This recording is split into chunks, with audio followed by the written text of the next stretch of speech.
นี่บ่เตียงก็เชื่อบ่เตียงให้ใส่เพราะว่าทีม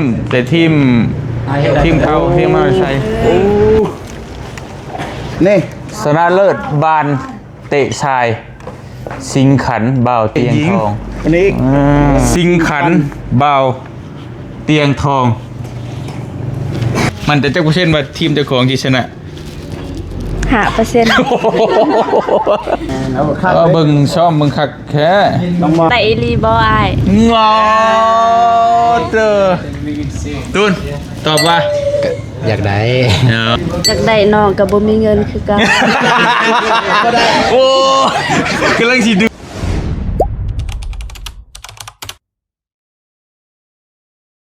โอเคเอา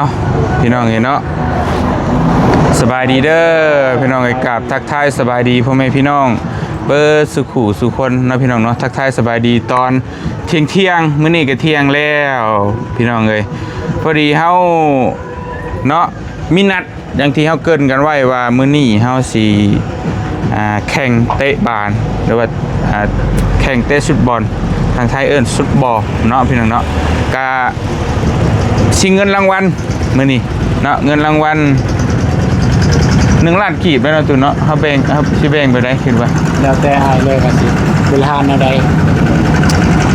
แบ่งครึ่งเลยซะพี่น้องเพื่อมันเป็นเปรียบกินเปรียบเงินน่ะมันมี2 ล้านกีบก็สิแบ่งทีมผู้หญิงน่ะล้านนึงผู้ชาย1 ล้านนึงเนาะก็ผู้ใดได้ก็เอาไปเลยเงิน1 ล้านกีบไปกินชิ้นดาดได้กินตำก็เอาไปผู้ใดแพ้ก็นั่งให้กลางเสร็จน้ำตาอยู่ข้างสนามพี่น้องเอ้ยแต่ว่าถ้ามันมีสำนั่นก็รู้สึกว่ามันยังบ่มีสีสันยังแบบว่าคักปานใด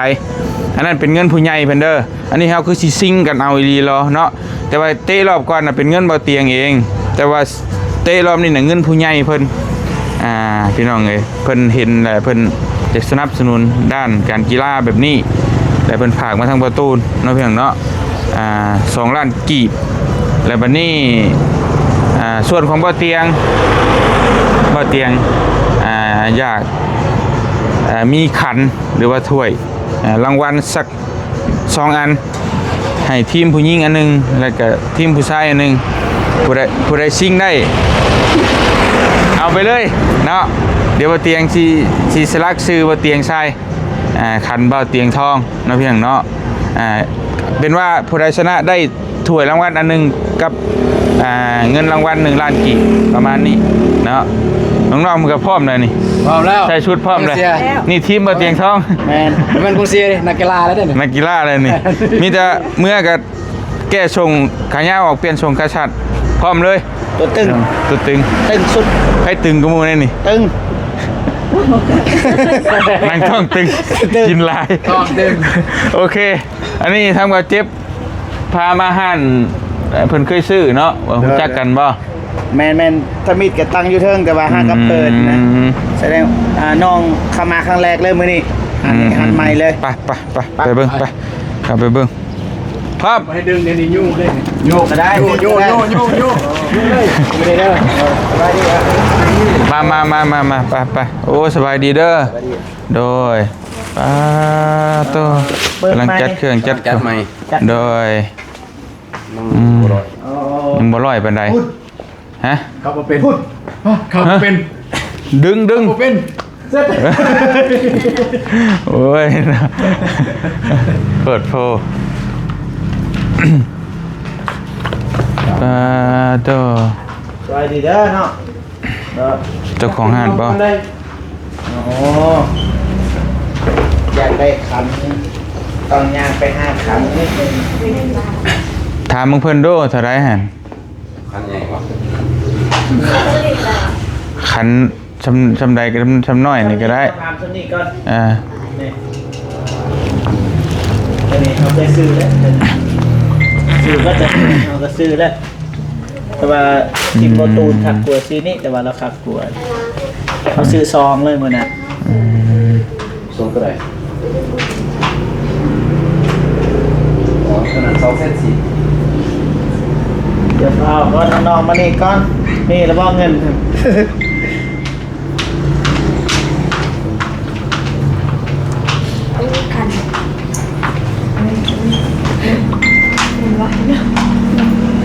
ตัวได้งามน้อง ตัวนี้5เส้น ปะโท ตัวนั้นได้ใช่ ซุมนี่วะ แม่ ซุมนี้มีแต่2เส้นปลาย ตัวนี้เลย ตัวนี้3เส้นปลาย3เส้น ใช้เบาเจ็บทำไมไม่คือพูดเลย ประมาณนั้นแหละ ตัวนี้มันเป็นคันแม่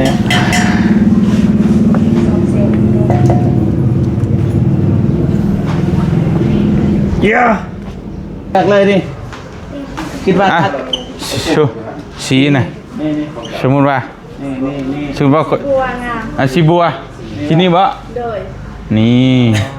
จัดไปเจ็บเท่าไรตัวนี้ ตัวนี้2เส้น10 เอาตัวนั้นแหละ แม่นบ่นี่กลัวมัน แม่น ใช้ซื้อเขาใช้อยู่ใช้บัดนี้ อ๋อไอ้รถใส่ กินแล้วซื้อได้แล้วกินซื้อได้ โดย ก็นั่นได้เจ็บ กินมาเลย นี่บ่ ขึ้นไหลใจ อยากได้ตัวนี้บ่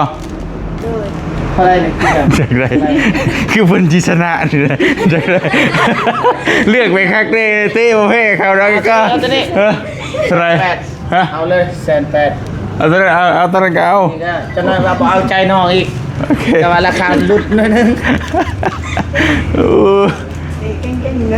เอาเด้อให้ได้เด้อเลือกวันที่เลือกวันประเภทเขาแล้วนั่งไงฮะ ใหญ่โพดนะ ฮะ ใหญ่โพดอลังการซัมพิมิลิงกิบ เอา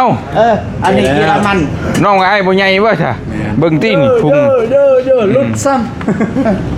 บ่มันลื่นกับบ่ลายนะคือเนาะเพิ่มอีกแสนนึงในตัวนี้เลยนะเป็นหยัง คันตัวนี้มันคันเทียบกับตัวนี้มันเดินขึ้นลายเลย อืม คันตัวใหญ่ของตัวนั้น เดี๋ยวไอ้จะไปรักกาแฟไปเลย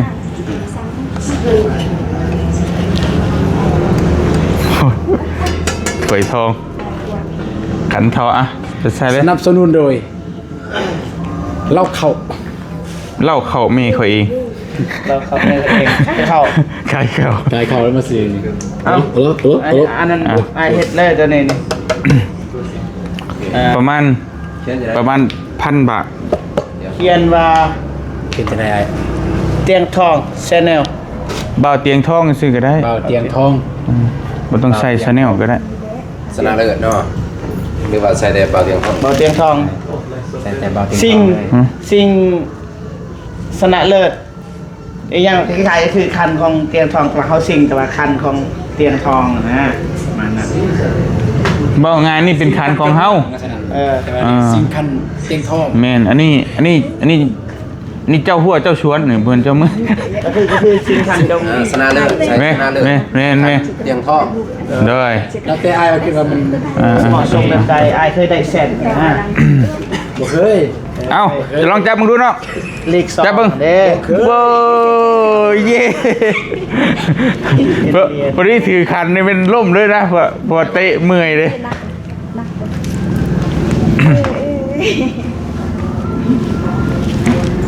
ได้ใส่เบาน้ำก็ได้ มาเตียงทอง คันเปล่าเตียงทองเนาะ แม่น สนั่นเลยคันเบาเตียงทอง โอเค โอเค จะน้อยมาเอาดีกว่า เอาเลย นี่เลย มันก็ใช้เวลาเติมหนึ่งบ่ ไปเยอะเลยนะกินมันไม่ได้ ประมาณจังนาที ประมาณ30เดือน บ่เป็นหยัง30ไปกินข้าวก่อนไปกินข้าวก่อนก็ได้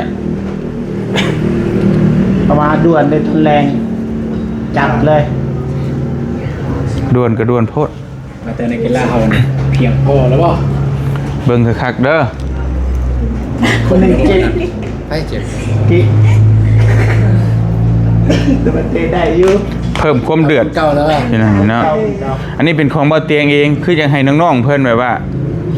จะเก็บไว้เป็นที่ระลึกนะเพื่อได้เอาไปเลย ไปไว้เฮือนไว้ซาน อันนี้แน่นอน เป็ที่ระลึก เบาเจ็บได้ไหวแน่นอน โอ้ย ทีมยิง แม่นว่า แอน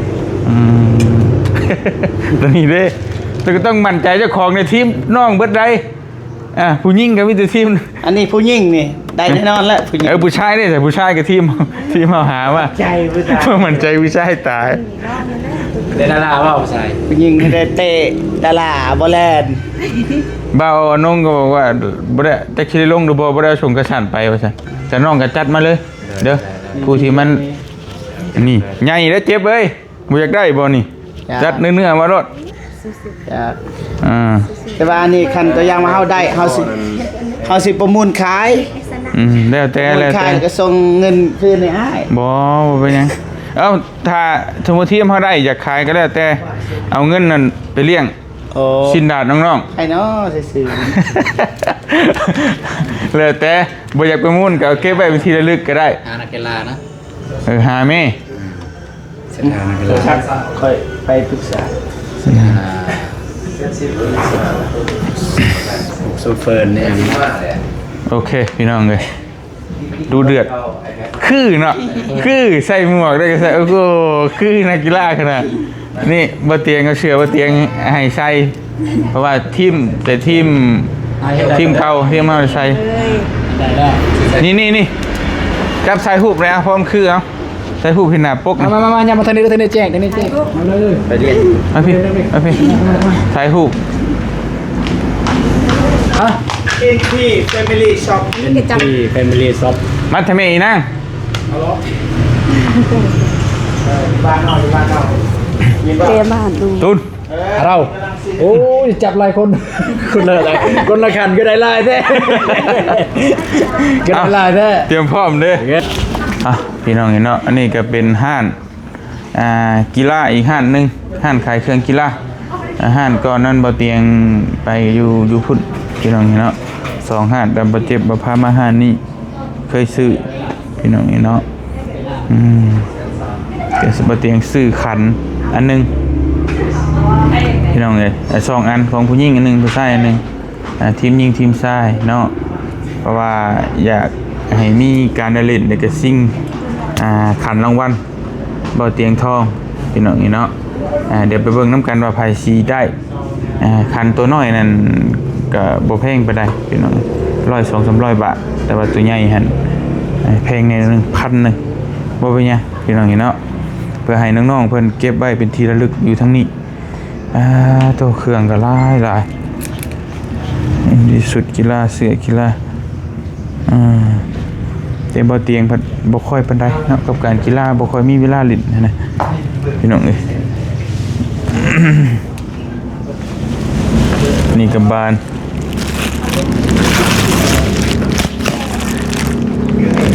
เล็กหน่วยเท่าไหร่ออกบานนี่หน่วยเท่าไหร่ออกบานสิราคาตอนนี้บ่460,000วัน7-800เพราะว่าบ่เตียงคิดไว้ว่านั่นคือถ้ามีงบอนาคตแหละบ่เตียงอยากซื้ออุปกรณ์กีฬานี่ไปแจกให้กับโรงเรียนต่างๆเนาะแต่ว่าตอนนี้หางบก่อนงบยังบ่มี ใครเข้า เดี๋ยวเมื่อขายคอเขาแม่ขายก็นะพี่น้องเนาะประมาณนั้นอีกซื้อหมักบานสักตะก้อจังหน่วยเท่าไหร่ 30 บาท บ้านแบบหลายทั้งค่ะ ประมาณนี้เด้อเท่าไหร่กัน ตัวนี้200,000 บาท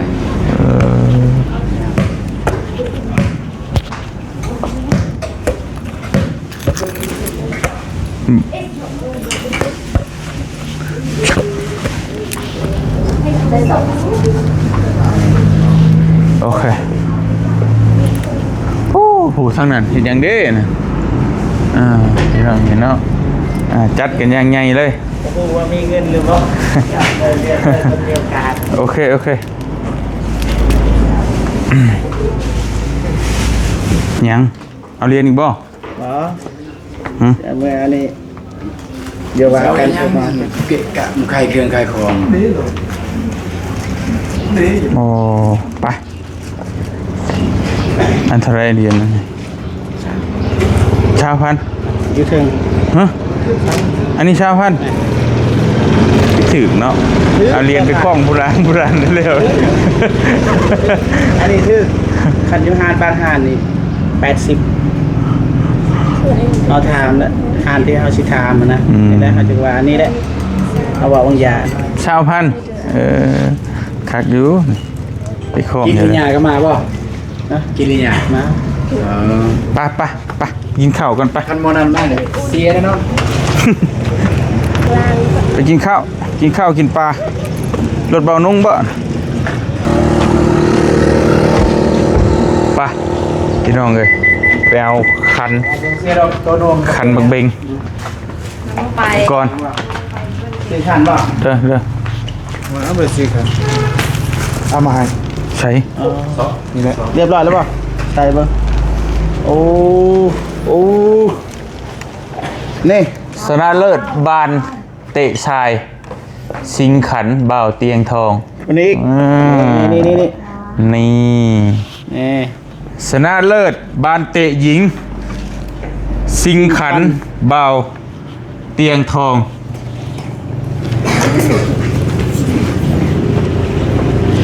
ใครคิดว่าเน่ก็มา ครับ พร้อมจะเป็นของคุณโอ้แล้วเช็ดให้เลย กินนี่มีกี่พุ่นอยู่แล้วเช็ดให้เลย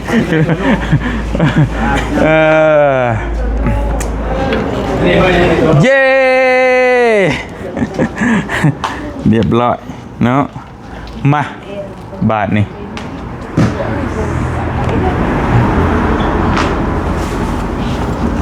จ่ายเงินใส่คำเท่าไรอันนี้ไอ้นะเปล่าเอาเนาะจับ ถ้าคิดว่าคุณเน่ก็เอาไปเลยเจอกันที่สนาม บริ7,600,000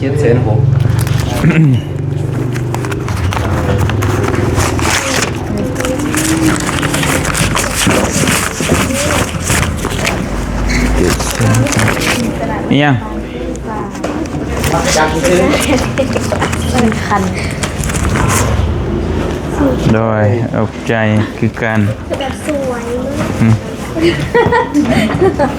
คือเนาะคือคนเชียร์บานนะ ใส่หมวกใส่สุดบ่คือคนเตะ ขาวเป็นเป็น น้องพรเคยเตะบ่ บ่ บ่เคยน้องบองเด้ บ่เคย บ่เคย โดย บ่เคยจักเทื่อเลยหรือบ่เคย เกิดมาบ่เคยเตะปาน เฮ้ย เคยเตะ แล้วมันสิ น้องก็เลยเคยเตะบ่ บ่ โอ้มันสิบ่เล่นเตะขาหมู่แถวบ้านบ่เคยแต่สิให้เตะได้พี่น้องเนาะบ่เคยต้องลงมั่นใจจักเปอร์เซ็นต์หันหน้าเบิ่งกล้องมั่นใจจักเปอร์เซ็นต์ว่าทีมเจ้าของที่ชนะ 5% อย่าซะ5%บ่ต้องลงซะเจ็บทีมอบรมทีมด่วนบอกว่ามั่นใจจักเปอร์เซ็นต์ทีมเจ้าของที่ชนะ 5% มั่นใจว่าสิได้ลงผมบอกแบบนั้นบ่ให้ลง ได้ อมพร 50 50ยังใครอยู่ดิ เอียนี่นะ น้องกระเดยดิ 30 30เลย โอ้เมื่อซะเอาลอยไปจ้ะ เอาน้องคนบ่เคยเตะเด้ แบบบ่เคย บ่เคยก็ยังบ่ฮู้ว่ามันสิออกมาลักษณะแบบใดเลยก็ถึงแล้วเล่นไม่เตะบ่ถึงบานก็ได้ว่า ใจหน่อยมันก็เต็มบ่ก่อน เตะบ่เป็นจะน่าไปเข้าก็มีแต่ว่าเล่นลำบ้านนั่นแหละบ้านใส่ก็เล่นตอนเฮียนก็เคย คำบ่เคยสิน่ะเป็นกองหลังเด้อกองหลังน่ะคือคัดขวางบ่ให้มักบานมาฮอดประตูเฮาเฮ็ดจังไดก็ได้บ่ให้บานน่ะมาฮอดประตูเฮานะฮะก็ ไม่ได้กองหลัง กองหลังน่ะคือคนที่เว้าง่ายคือแบบประชาบ้านเฮาน่ะก็เป็นรปภเป็นย่ามอ่ะนะบ่ให้คนเข้าประตูนะ ในประตูบ่นะบ่ บ่แม่นอยู่ในประตูนะคนหับ แต่ว่ามื้อนี้นอกจากคนหับอีกเทื่อนึงเนี่ยอยู่ทางหน้าเขาหั่นแล้วสมมุติว่าทีมนั้นเตะเอาบานสิมาแล้วสิยิงใส่ประตูเฮาแหละเฮาก็ควงเขาแล้วลัดให้บ่ให้บักบานมาฮะมาเฮาประตูเฮาอ่ะนะเฮ็ดได้ก็ได้จะไปเตะเข้มจะไปเตะขาเจ๊ในห้องเขา มันผิดกฎกติกาถ้าเฮาญาติบักบานน้ำตีนเขานั่นแหละบ่ให้มันมาฮอดประตูเฮาน่ะประมาณนั้นคือบ่าวนุ่งเห็นบ่ได้เห็นบ่ตัดแข้งตัดขาให้เขา ประมาณนั่นแหละแบบบ่าวนุ่งกันเบิ่งบ่าวนุ่งกันแล้วน้องเอ้ย ส่งให้กับเจ้า ไปแต่มีแต่ประตูนเอาเกิบบ่โอ้ยเหี้ย มีเกลือได้สิลงจัง วัดคือ เอาเหรียญแต่เหรียญแหละยังก็เตะ เด็ด เอาแต่บางยาเอาเลย คืออยู่เลยเนาะใช่ไหมไอ้ที่อันหนึง ยาก็นะ ฮะ อยู่ลุมบักแบบนี้ปะ บ่จะเอาใส่แบบลงสนามเลยสลักอะไรกันเนี่ยเนาะยาละมันบ่พอสิมันชาสิบ่ได้เอาสูงแล้วก็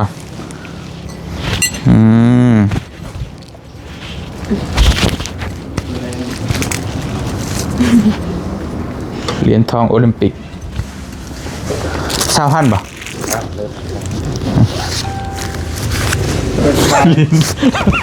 โอ้ยมึงมีถ่ายคลิปตอนซื้อแล้วมันมา3,000 กีบโอ้ยตัดออกไม่ได้ตัวนี้ไปถ่ายคลิปตอนซื้อว่าไปเตะชิงเหรียญโอ้ยชิงเทชิงราคาจนที่ฮัก3,000 กีบ มีหันหนึ่งนี่80 เคยจะไปว่าเราจะขึ้นเนี่ย เราบ่ขึ้นอยู่แล้วเราบ่ขึ้นอยู่แล้วเพราะว่าเรามาซื้ออยู่นี่เนี่ย ไม่ว่าแล้วขึ้นไหนมาบัดหน้าขึ้น40-50นี่ยาได้จับ อย่าบอกอย่างสั้นบ่ดี เลขยังก็เลขออกบ่มื้อนี้เลขแมงมุม บริการพนันบอก เราบอก สาธุ สาธุลิ้น แหม่แต่ว่าเลิกได้ดีไอ้ที่ยกมือสาธุ ลิ้นน้อย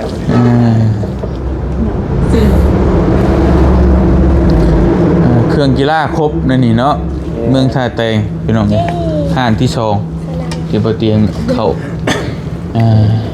แต่ก่อนเนี่ยซื้ออยู่ห้านลุมนะซื้อเกิบมาซื้อเกิบซื้ออันนั้นซื้อส่งซื้อเสือ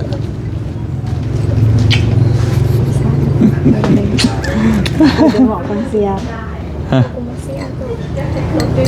อะไรก็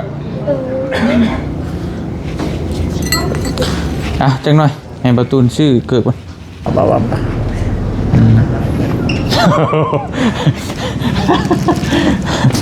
คือคู่เท่าไรก็อันนี้480,000บ่ธรรมดาจริง ไม่ธรรมดา ๆ4,800นะบ่เจ็บ บ่เจ็บจักได้บ่ คุณสู้ไหม บ่เจ็บจักได้บ่ ไอ้ซื้อให้บ่ บ่ถามซื่อ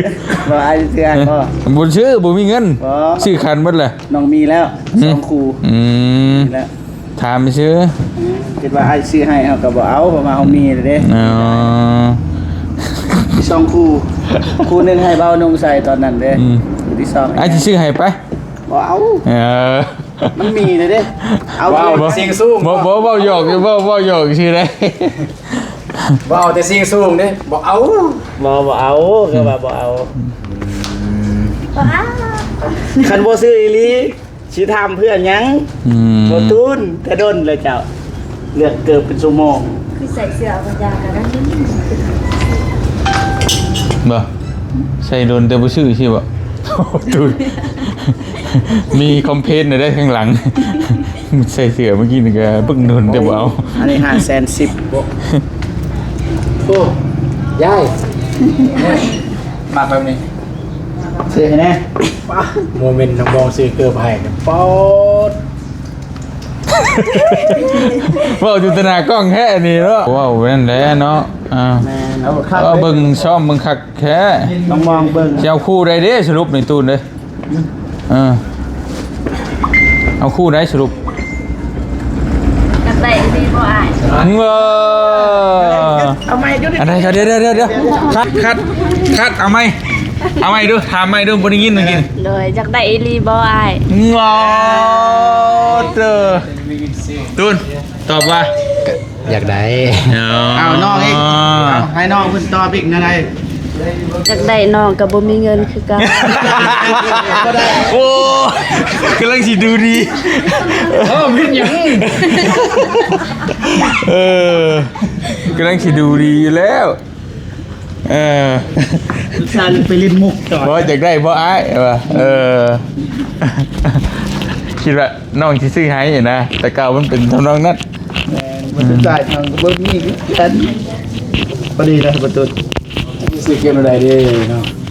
อ้าวเกือบอยู่เพื่อนคือว่ามีหลายอยู่ นี่แบบนี้สบายเอายาเทียนนำเลยโอเคเลย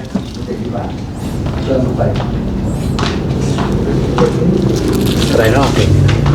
ไป ชุ พอติดนี่ พี่น้องนะ ว้ายไม่ได้นะ พอติดนี่ มันแข็งเนาะ พอ เจ็ ติ บ ดนี่เลย เจ็บตีนแล้ว ได้คือเตะบ้าน ก็ได้บ้านนี่ ที่บ้านบ่ ต่าง เฮ้ยในเมืองก็ใส่ในนี้เจ้าเคยเห็นอะไรอ่ะ เราเห็นเลยนะ โอ้นี่แหละกองกันข้ามกับในเมือง แสดงว่าบ้านนอกโกงกันข้าม ไป เอาไปพี่น้องเนาะ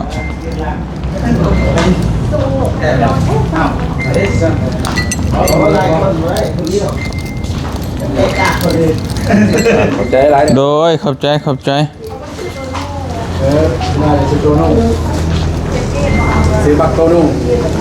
ไปจะมาฮอดเวลาเพิ่นแล้วประจักษ์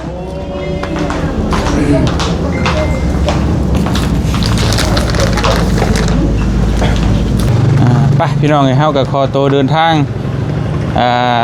ไปสนามฟุตบอล